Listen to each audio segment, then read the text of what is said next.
So today we're talking about abundance and relationships. I found this great story online, Khalil Gibran, and I'm just going to read it real quick. It's a quick one. I just love it. It says, I was strolling in the gardens of an insane asylum when I met a young man who was reading a philosophy book. His behavior and his evident good health made him stand out from the other inmates. Man, what a time. Insane asylum inmates. Anyway, I sat down beside him and asked, what are you doing here? And he looked at me surprised, but seeing that I was not one of the doctors, he replied, it's very simple. My father, a brilliant lawyer, wanted me to be like him. My uncle, who owns a large emporium, hoped I would follow his example. My mother wanted me to be the image of her beloved father. My sister always set her husband before me as an example of the successful man. My brother tried to train me up to be a fine athlete like himself. And the same thing happened at school with the piano teacher and the English teacher. They were all convinced and determined that they were the best possible example to follow. None of them looked at me as one should look at a person, but as if they were looking in a mirror. So I decided to enter this asylum. At least here I can be myself. So that I feel like that to me, that shows the basic and the first rule of relationships, which is be yourself and let others be who they are. Let's start with that in terms of relationships. And why is that? It is because relationships are how we come to know ourselves. And if we're not being ourselves and we're not allowing other people to be themselves, then there can be some confusion, right? When we see ourselves in another, or we allow another to tell us what they see in us, when we see our reactions to other people, we can learn about who we are. You know, if we're just sitting in a room all by ourselves, it's kind of difficult to say, who am I? Who am I? We need each other, right? We need other people. So relationships, I think, are the most important thing that we do in this life, and maybe the most difficult thing we do in this life. But they don't have to be the most difficult thing if we just be ourselves, let other people be themselves, and really just be in love. Thank you. Good night. So with abundance comes the law of circulation, right?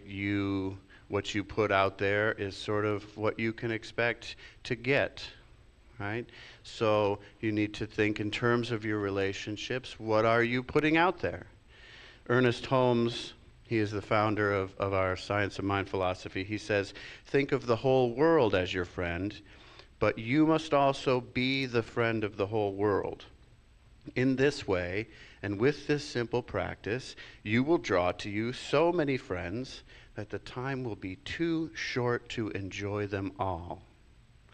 And I just want to repeat just a little bit. Think of the whole world as your friend, but you must also be the friend of the whole world. It's great to say, oh, I just love everybody. I just love everyone. That is excellent. Good. You put love out, you're going to get love back. But if you want friends, you need to be a friend. You need to get into action and say, how can I serve you? How can I be your friend? What is it that you need? Let me let you be who you truly are, and I will come to know what it is you need from me. Not what I want to give to you, what you need from me, right? There's a funny, Thich Nhat Hanh tells this story. Do you know there's a fruit that they eat in Asia called durian? Are you familiar with this fruit? It smells, I'm sorry if you love it.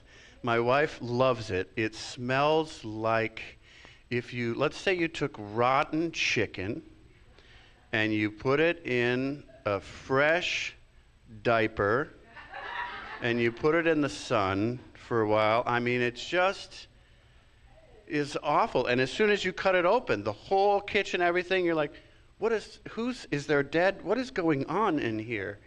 Is a raccoon got and died?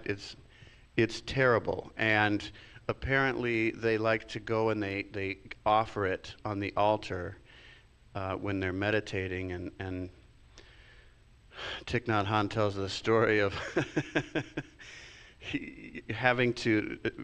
finding it so difficult to meditate that he goes and he puts a bowl over the top of the durian to cut off the smell of it. And he's like, just think about what you're giving people. Think about what it is they need. I don't need the durian. So, when you think about like what it is you're putting out there in relationships, I feel like, are you guarded or are you being open? Right? We hear so often, I don't trust anybody until they prove to me they're trustworthy. Can't trust people. Isn't that where that comes from? You can't trust people. You're going to get hurt. I've been hurt before, and I'm not going to be a fool and let somebody hurt me again. But if what we're putting out there is people are going to hurt me, you can't trust people, I can tell you what's going to come around. And it's going to be a lot of people hurting you and a lot of people being untrustworthy. And likely, you're going to be untrustworthy, because if you're holding that in your heart, if you're saying people are untrustworthy, there's a good chance you might need to look in the mirror. So if we're open and we say, hey, I love people. I know I'm okay. You know how I know I'm okay? Because I'm guided by Spirit. I'm going to be fine. Are there going to be challenges in my life? Sure. Is everyone that I meet going to be like, all right, cheerio, Ken, here's $1, bud. Good on you. Good on you. You look great today. Huh? Take my car. No. No. But I'm okay. You know what I mean? I know who I am. It's all right. If someone wants to drag my name through the mud, if someone wants to say bad things about me, if someone wants to gossip or just be an unreliable human being, whatever, I know that they're hurting. I know what, that it's what they're going through. It has nothing to do with me. And so for a time I might say, but very quickly I'm going to, wait a minute, I don't want to feel that way. I don't want that inside. I don't like that feeling. I like the feeling of being light and free and open. So let me remember who I am, and let me remember that this person is going through a hard time, and what they need is my love, and what they need is my understanding, and that's what they're going to get. Because I'm going to be myself, and I'm going to let them be themselves, and I'm going to be in love. I'm just going to be in love with myself, in love with everyone, in love with the world. Am I too close when I say this? I'm so in love. They're like, Ken, go back up on the stage. You're too close. We can smell your perfume. All right. So I got a little shorty going on. I had this big, long talk, and then I was doing visioning, and Spirit said, less thinking, more being. So I'm like, oh, okay. I'll just, we'll see how that goes. So if it seems like I'm just completely lost, not my fault. So, when I say that we're just completely wide open and all is well and let people be who they are, I mean that, right? But we also have boundaries, right? I can't let somebody come and, they want to come up and they're like, hey, Ken, hi, Bob, thanks for that. And then tomorrow he comes up, hey, Ken, pretty soon I'm going to be like, hey, Bob, how you doing? I'm going to step back, and then finally I'm going to say, hey, Bob, I really can't have you coming around anymore because it seems like you want to just kick me every time you come around, and it's just that's not aligned with me having a peaceful life. It's really a bit much. You've crossed the boundary that I have. And that kind of honesty is loving. And that gives Bob a chance to say, oh, you mean coming up and kicking you in the shins is not cool? Because that's how we do it, where I come from. Huh, thanks for letting me know. Now I can change. Now I've got a choice. Hey, you know what? I know you're out there gossiping about me. And I love you, but I'd really rather you not do that. And I can't keep welcoming you with open arms while I know you're doing this. So if you have something to say to me, you can come and say it. That tells that person, hey, I respect you enough to tell you right to your face, I love you, it's okay, I see what you're doing, I know what you're doing, it's all right, I don't hate you. But I'm not a doormat. And now you have a choice. I'm not telling you to stop doing what you're doing. I'm just telling you what I'm doing, right? So I'm being myself, and I'm letting that person be themselves, and I'm still in love. I'm still in love. Like I say, I don't have ill will towards the person who's crossed my boundary. It's okay. And now it may take time, right? It may take time, depending on how they cross my boundary, you know.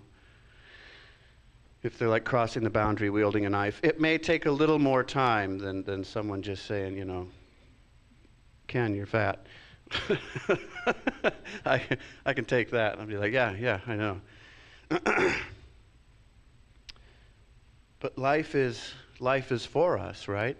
I think the song that Waterfall sang, that Shauna sang today, kind of speaks to you never know what's coming, but it's you always know that it's for you, that it's for your highest good. And that doesn't mean that what's coming down the line is, here, take my car, Ken. That doesn't mean that what's coming down the line is just constantly, candy and roses and here's $20. Hard times come down the line. Challenges come to us in our lives. Painful things and chaos and, just because we say life is for you and I'm in love and I'm open to everybody, well, there's still chaos in the world. There's still violence in the world. There's still, death in the world. It still happens. But these things happen in our lives so that we can see, what does that bring up in me? What are the thoughts that this brings up in me? Do I feel all alone, or do I know that Spirit is with me, that I am one with the power that is back of all things, that I am one with love, that I am one with peace, I'm one with joy, I'm one with infinite creativity.